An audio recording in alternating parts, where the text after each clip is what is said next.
నిన్న నారా లోకేష్ గారు ముంబై వెళ్ళారు. ముంబైలో ఒక జాతీయ ఛానల్కి ఇంటర్వ్యూ ఇస్తున్న క్రమంలో ఆ ఛానల్ యొక్క యాంకర్ గారు నారా లోకేష్ గారిని ఒక ప్రశ్న అడుగుతారు. జగన్మోహన్ రెడ్డి గారి పేరు రెడ్ బుక్లో ఉందా? దానికి నారా లోకేష్ గారు జగన్మోహన్ రెడ్డి గారి పేరు ఉందో లేదో అతి త్వరలో తెలిసిద్ది అని చెప్పి నారా లోకేష్ గారు రిప్లై ఇస్తారు.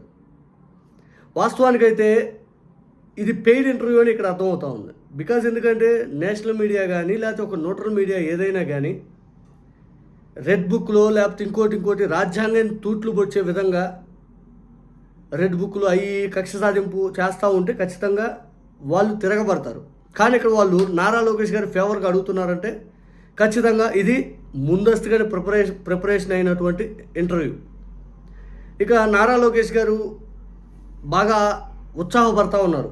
అధికారం వచ్చేసే లేకి పెత్తనం మొత్తం నారా లోకేష్ గారే చూస్తుండే లేకి నారా లోకేష్ గారు ఎప్పుడు లేనంత ఉత్సాహం ఏంటంటే ఇది ఇంకా శాశ్వతం అనుకునే భ్రమంలో నారా లోకేష్ గారు బతుకుతున్నారు. ఎక్కడికి వెళ్ళినా ఆయన దావోస్ వెళ్ళినా రెడ్ బుక్ ప్రస్తావన, అమెరికా వెళ్ళినా రెడ్ బుక్ ప్రస్తావన, ఆస్ట్రేలియా వెళ్ళినా రెడ్ బుక్ ప్రస్తావన, సింగపూర్ వెళ్ళినా రెడ్ బుక్ ప్రస్తావన. ఆయన ఎక్కడికైనా వెళ్ళనివ్వండి రెడ్ బుక్ అని చెప్పి ఆయన ప్రశ్న కూడా లేవనెత్తుకోమని చెప్తా ఉంటారు.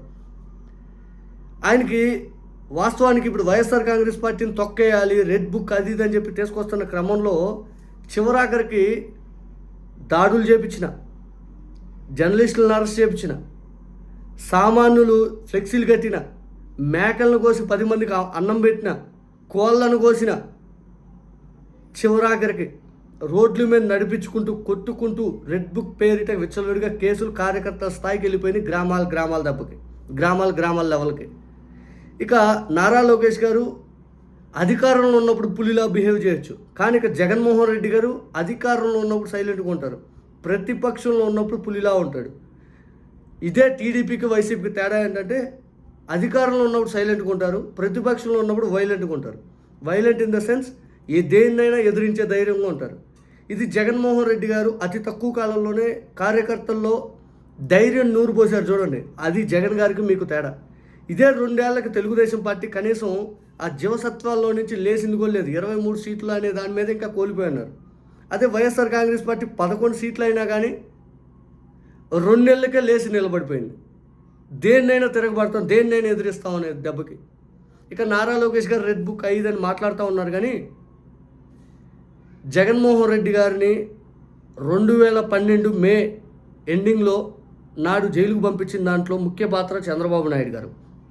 ఆ సిబిఐ కేసులకు సంబంధించి ఎర్రంనాయుడు గారి చేత పిటిషన్ వేయించి హైకోర్టులో ఆయన తెలిసిన విధంగా ఏదైతే జగన్మోహన్ రెడ్డి గారి పైన సిబిఐ విచారణ సంబంధించి చేపిస్తూ సాక్ష్యాధారాలను ప్రభావితం చేస్తారు బయట ఉంటే అని చెప్పి జగన్మోహన్ రెడ్డి గారిని దేశపోయి లోనేశారు. 16 నెలలు అయినా పార్టీకి ఏం కాల. జగన్మోహన్ రెడ్డి గారు అంతే ధైర్యంతో నించోని మళ్ళీ అధికారంకి వచ్చారు. క్యాడర్ను బలోపేతం చేసుకున్నారు, క్యాడర్ని యాక్టివేట్ చేసుకున్నారు. ఇదే చంద్రబాబు నాయుడు గారు జైలుకి వెళ్ళినప్పుడు నారా లోకేష్ గారు ఎక్కడ ఉన్నారు? 4 రోజులు ఎక్కడ పోయారు కనపల్లా. 4 రోజులు ఎక్కడ పోయారు కనపల్లా. ఈరోజు జగన్మోహన్ రెడ్డి గారు ఒక నాయకుడు ఎలాగ ఉంటాడంటే కార్యకర్తల్లో ధైర్యం నింపగలిగే శక్తి ఉన్నోడే నాయకుడు. టీడీపీ దాదాపు 4 ఏళ్ళు చంద్రబాబు నాయుడు గారు అరెస్ట్ అయిన దాకా కూడా కార్యకర్తల్లో ధైర్యం నింపలేకపోయింది. ఇదే వైఎస్ఆర్ కాంగ్రెస్ పార్టీలో గట్టిగా 2 నెలలకే ధైర్యం నించోబెట్టారు. ఇది జగన్మోహన్ రెడ్డి గారి నాయకత్వ లక్షణాలకి మీకు తేడా. ఇంకా నారా లోకేష్ గారు లేస్తే రెడ్ బుక్ అని ఎందుకు చేస్తున్నారంటే ఆ ప్రస్తావన ఆయన జగన్మోహన్ రెడ్డి గారితో సరైన నాయకుడు అని ప్రూవ్ చేసుకోవడం కోసం. అది జరిగిద్దా జరగదా అనేది భవిష్యత్తు నిర్ణయించేదాకా కూడా నిజంగా నారా లోకేష్ గారు ఎదురు చూట్ల.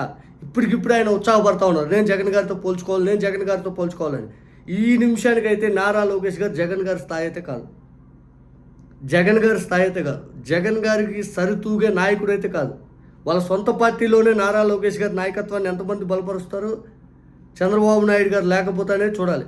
అంటే చంద్రబాబు నాయుడు గారు రాజకీయంగా నేను తప్పుకొని నారా లోకేష్ గారిని ముఖ్యమంత్రి చేసి పార్టీ కూడా ఆయన చేతిలో పెడితే అప్పుడు నారా లోకేష్ గారు పూర్తి స్థాయి ఎంత దూరం లాక్కెళ్తాడో అప్పుడు చూడాలి. ఈ నిమిషానికి కూడా మొత్తం చంద్రబాబు నాయుడు గారిని చూసి అందరూ మీ వెనకాల వస్తుంది.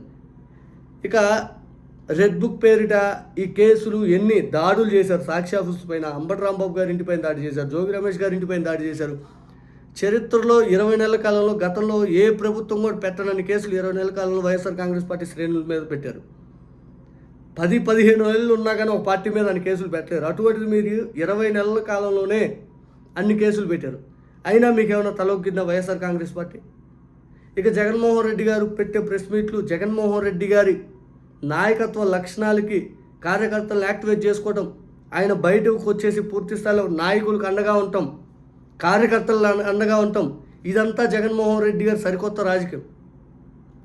ఆయన మిమ్మల్ని ఏదైతే ప్రజా వ్యతిరేకత అనేది పూర్తి స్థాయిలో ఆయన ప్రశ్నించేదానికి మీరు సమాధానం రాక, కార్యకర్తలు అడిగేదానికి సమాధానం రాక కేసులు పెట్టుకుంటూ ఉంటే అది ప్రజలందరూ గమనిస్తూ ఉన్నారు. జగన్మోహన్ రెడ్డి గారి కొత్త రాజకీయం ఏంటంటే, తాను ఏదైతే ప్రతిపక్షంలో ఉన్నప్పుడు తన బలాన్ని మళ్ళీ తీసుకొచ్చాడు. 2014-19 వరకు ప్రతిపక్షంలో ఆయన పులిలాగా ఎలాగైతే ముందుకెళ్ళాడో, ప్రతిదీ ధైర్యంగా ఎదుర్కొన్నాడో, 23 మంది ఎమ్మెల్యేలు పోయినా, ఎంతమంది పోయినా, ఈరోజు ఎంతమంది అయినా పోనీ నేనున్నాను, నేను నించుంటాను, నేను నాతో పాటు నించోబెడతాను అనే ధైర్యాన్ని కార్యకర్తలకు మళ్ళీ ఇచ్చారు. నేనున్నాను అనే భరోసా జగన్ గారి లాగా మీరు 4 ఏళ్ళకు కూడా ఇళ్ళపోయారు. ఇది జగన్ గారికి మీకున్న తేడా. ఈరోజు మీరు అధికారంలోకి వస్తే రెడ్ బుక్. మరి ప్రతిపక్షంలో ఉన్నప్పుడు ఆ రెడ్ బుక్లు ఎక్కడ పోతాయి? ప్రతిపక్షంలో ఉన్నప్పుడు జస్ట్ జగన్ గారు ఒక టచ్ చేస్తే విలవిల్లాడిపోయారు మీరు. మీ నాయకుల్ని ఏళ్ల మీద లెక్క పెట్టే వాళ్ళ మీద కేసులు పెట్టారు. ఈరోజు ఏళ్ళు దాటిపోయి, కాళ్ళేళ్ళు దాటిపోయి, ఇక చెప్పాలనుకుంటే అంతమంది మీద కేసులు పెట్టారు. అయినా ఎక్కడైనా ఆగిందా? ఎక్కడైనా ఆగారు వీళ్ళు?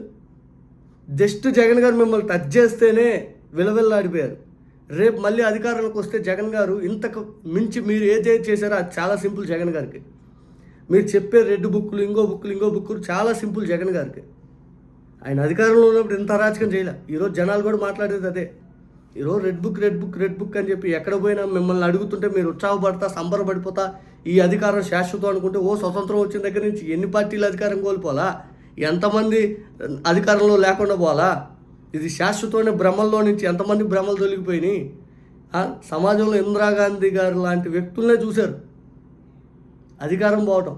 ఈరోజు మీకు పవన్ కళ్యాణ్ గారి కాపులు అండగా ఉన్నారు. ఆ అండను చూసుకొని వాళ్ళనే దుక్కేసుకున్నా కూడా మాకు వాళ్ళు ఎప్పటికైనా చేస్తారనే ధీమాతో మీరు ప్రతిపక్షాలను కొట్టాలనే ఏదైతే మీ ఆలోచన అస్తమానం సాగదు. బహుశా ఇప్పటికిప్పుడు ఎన్నికలు జరిగినా కూడా జగన్ గారు గెలిచేంత వ్యతిరేకత ఉంది మీకు తెలుగుదేశం పార్టీకి. లడ్డూ పైన మీరు చేస్తున్న దుష్ప్రచారం అంతా ఇవన్నీ ఏంటంటే జగన్ గారు ఇవన్నీ చూసే ఎడదాకా వచ్చింది. ఈరోజు నారా లోకేష్ గారు ఇప్పటికిప్పుడు వచ్చి రెడ్ బుక్ అంటే ఆయన తెలియదులా రేపు మారిద్దని ఆయన గమనించట్లా ముందు.